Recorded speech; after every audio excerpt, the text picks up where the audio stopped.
Good morning, students. Today we are going to learn Standard 7 Subject English. 2.6 Great Scientists Have a Questioning Mind. इयत्ता 7वी मधील इंग्रजी विषयातील 2.6 महान शास्त्रज्ञांचे मन हे प्रश्नांनी भरलेले असते किंवा मन चौकस असते. हा घटक आज आपण पाहणार आहोत. Dr. APJ Abdul Kalam was the President of India from 2002 to 2007. Doctor APJ Abdul Kalam हे आपल्या भारत देशाचे 2002 पासून 2007 पर्यंत राष्ट्रपती होते. He was awarded Bharat Ratna for his contribution to the scientific research and modernization of defense technology in India. त्यांना भारत रत्न हा पुरस्कार देऊन गौरवण्यात आलेले आहे, जे त्यांचे काम शास्त्रीय संशोधन त्याचबरोबर भारत देशाची जी लष्करी व्यवस्था आहे तिचे मॉडर्नायझेशन म्हणजेच आधुनिकीकरण करण्यासाठी त्यांनी दिलेल्या योगदानाबद्दल.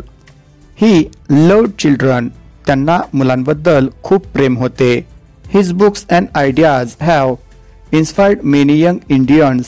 त्यांचे पुस्तके आणि त्यांची ज्या काही कल्पना होत्या त्यामुळे भारतातील बहुतेक तरुण हे इन्स्पायर झालेले होते, म्हणजेच त्यांच्यापासून प्रेरणा घेत होते. इन दिस पॅसेज, या पॅरेग्राफमध्ये किंवा या लेखनामध्ये he talks about another great Indian scientist C.V. Raman. ते आपल्याला दुसरे भारतीय शास्त्रज्ञ C.V. रामन यांच्याविषयी माहिती सांगत आहेत. Great scientific minds are restless with questions. They keep asking, why does this happen? Can I make it better? Or what more can this do? महान शास्त्रज्ञांची मने ही कधीही आराम करत नाहीत. ते सतत प्रश्न विचारत असतात. हे कशामुळे झाले? हे कसे झाले? याच्यापेक्षा मी चांगले करू शकतो का? किंवा याच्या आधारे आणखी काय करता येईल? असे विविध प्रश्न महान शास्त्रज्ञांच्या मनामध्ये सतत येत असतात. ते कधीही आराम करत नाहीत. Let us study the life of a great scientist who lived in the same era as Einstein but about 5000 kilometres east of Germany in India. चला तर मग एका अशा शास्त्रज्ञाचा अभ्यास करूयात जो आइन्स्टाईनच्या काळात पण जर्मनीच्या पूर्व दिशेला 5000 किलोमीटर वरती भारतामध्ये राहत होता. Born in Tiruchirappalli in southern India in the year 1888, Raman grew up to be one of the greatest scientists in India. 1988 मध्ये दक्षिण भारतामधील तिरुचिरापल्ली इथे जन्मलेले रामन हे भारतातील एक महान शास्त्रज्ञांपैकी एक म्हणून उदयास आलेले असतात. He was a bright student right from the start and was deeply interested in optical science and acoustics. Raman हे अगदी पहिल्यापासून अत्यंत हुशार विद्यार्थी होते. दृकश्राव्य आणि श्रवणशास्त्र यामध्ये त्यांचा सखोल असा अभ्यास होता किंवा त्यांना ते आवडत होते. This is what perhaps led him to discover that the mridangam and the tabla produced more melodious sounds than any other percussion instrument. यामुळेच त्यांनी असा शोध लावला की इतर कोणत्याही तालवाद्यापेक्षा मृदंग आणि तबला हे अधिक कर्णमधुर ध्वनी निर्माण करतात. He was fascinated by colorful things, be it a flower, butterfly or gem. He kept seeking knowledge about everything around him. रंगीबिरंगी वस्तूंचे त्यांना खूप आकर्षण वाटत असे. मग ते एखादे फूल असो, फुलपाखरू असो की रत्न असो, आपल्या परिसरातील प्रत्येक वस्तूची माहिती घेण्याचा ते सतत प्रयत्न करत असत. He became a scholar in sound and sound-related physics. One day, a ship sailed from the port of London towards Calcutta. On board was young C.V. Raman, who had delivered a lecture on the acoustics of violin in London. He was now on the ship's deck, gazing at the blue waters of the ocean. C.V. Raman हे ध्वनी आणि ध्वनिविषयक भौतिकशास्त्रामधील एक अभ्यासू विद्वान झाले. एके दिवशी लंडनच्या बंदरामधून कलकत्त्याच्या दिशेने एक जहाज समुद्रातून प्रवास करत असते. त्या जहाजात तरुण C.V. रामन होते. व्हायोलिन या वाद्याचे ध्वनिशास्त्र या विषयावर त्यांनी लंडनमध्ये व्याख्यान दिलेले होते. जहाजाच्या मजल्यावर ते आता उभे होते आणि समुद्राच्या अथांग निळ्या पाण्याकडे पाहत होते. As he glanced up at the sky, which was of the same shade as the ocean, a series of questions popped up in his head. Why are both the sea and the sky blue in color? What is the science behind this occurrence? आकाशाकडे पाहत असताना त्यांच्या मनामध्ये एक प्रश्न आला, म्हणजे खूप सारे प्रश्न आले. समुद्र आणि आकाश या दोघांचाही रंग निळाच का आहे? या घटनेमागे कोणते विज्ञान असावे? His mind seemed to suggest that the reason could be the scattering of the light by water molecules. However, his theory was yet to be proved scientifically. त्यांच्या मनामध्ये असा विचार आला की पाण्याच्या परमाणूंकडून किंवा पाण्याच्या छोट्या कणांकडून प्रकाशाचे विकिरण हेच याचे कारण असावे. त्या काळापर्यंत अजून हा सिद्धांत वैज्ञानिकदृष्ट्या सिद्ध व्हायचा होता.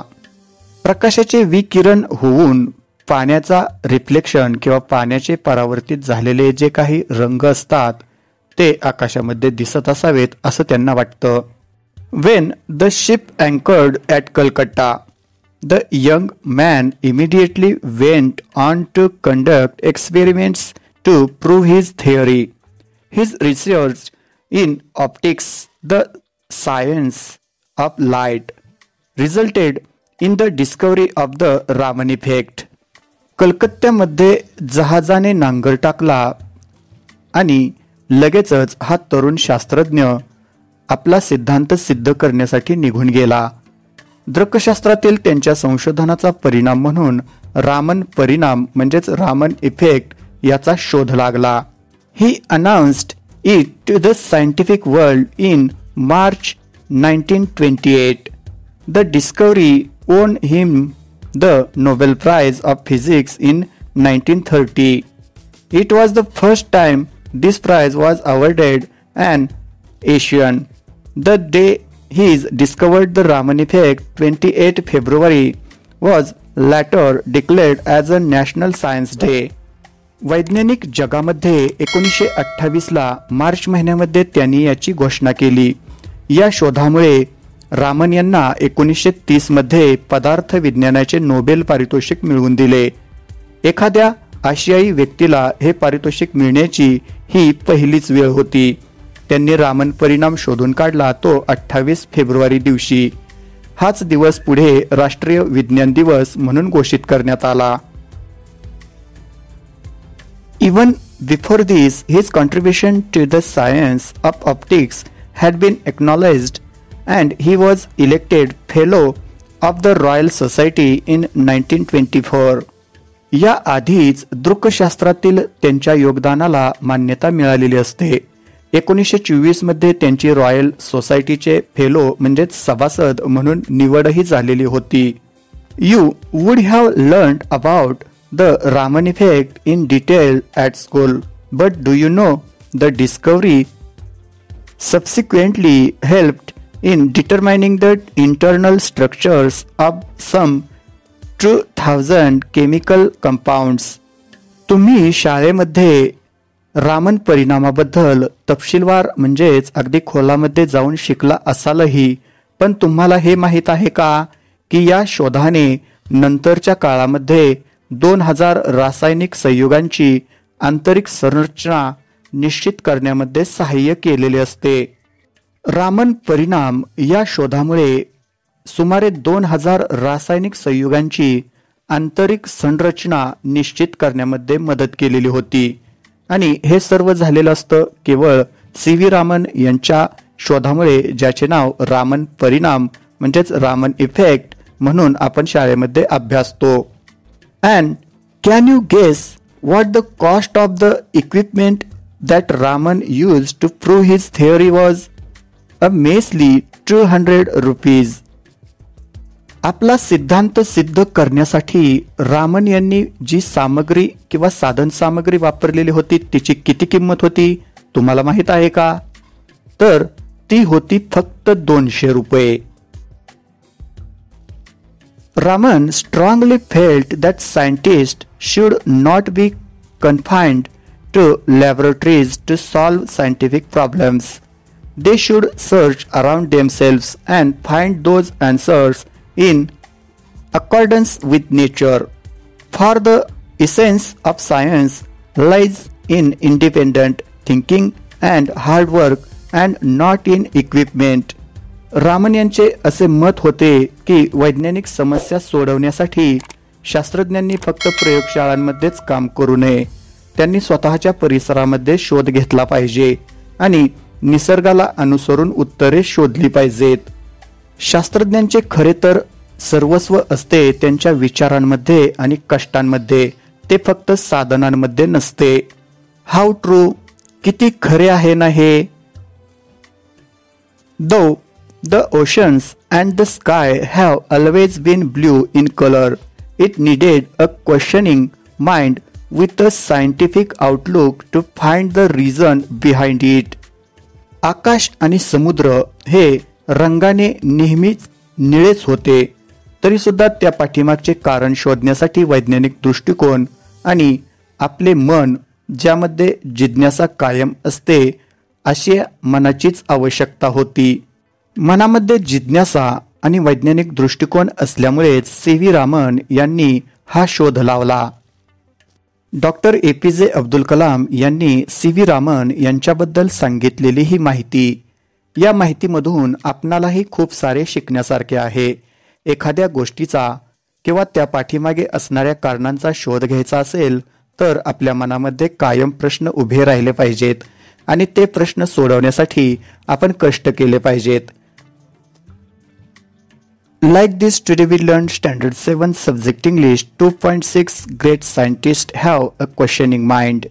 अशा प्रकारे आज आपण इयत्ता 7वी मधील इंग्रजी विषयातील 2.6 महान शास्त्रज्ञांच्या मनामध्ये कायम प्रश्न असतात किंवा त्यांचे मन चौकस असते हा घटक अभ्यासला. धन्यवाद.